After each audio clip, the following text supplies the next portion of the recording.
वारिसुरार्चितलिङ्गं निर्मलभासितशोभितलिङ्गम्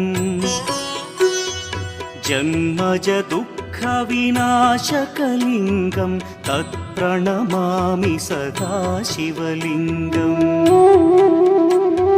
देवमुनिप्रवरार्चितलिङ्गं कामदहन करुणाकरलिङ्गम् रावणदर्पविनाशकलिङ्गं तत्प्रणमामि सदा शिवलिङ्गम्